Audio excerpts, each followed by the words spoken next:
নমস্কাৰ আপোনালোকৰ কাৰণে লৈ আহিছোঁ এটা ব্ৰেকিং নিউজ ঘোষণা কৰা হ'ল উচ্চতৰ মাধ্যমিকৰ চূড়ান্ত পৰীক্ষাৰ সময়সূচী শিক্ষাৰ্থীসকলৰ কাৰণে ব্ৰেকিং নিউজ হায়াৰ ছেকেণ্ডাৰী এক্সামৰ ৰুটিন প্ৰকাশ পালে 20 ফেব্ৰুৱাৰীৰ পৰা 20 মাৰ্চলৈ অনুষ্ঠিত হ'ব উচ্চতৰ মাধ্যমিকৰ চূড়ান্ত পৰীক্ষা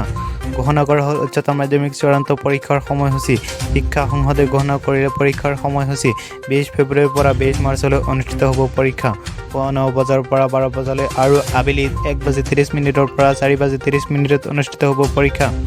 কোনদিনা কি বিষয়ৰ পৰীক্ষা আছে হে আপোনালোকক সবিশেষ জনাম 20 ফেব্ৰুৱাৰীত অনুষ্ঠিত হ'ব ইংৰাজী বিভাগৰ পৰীক্ষা আৰু 23 ফেব্ৰুৱাৰীত পদাৰ্থ বিজ্ঞান আৰু শিক্ষা বিষয়ৰ পৰীক্ষা অনুষ্ঠিত হ'ব 25 ফেব্ৰুৱাৰীত অৰ্থনীতি বিভাগৰ পৰীক্ষা অনুষ্ঠিত হ'ব আৰু 28 ফেব্ৰুৱাৰীত ৰাজনীতি আৰু ৰসায়ন বিভাগৰ পৰীক্ষা অনুষ্ঠিত হ'ব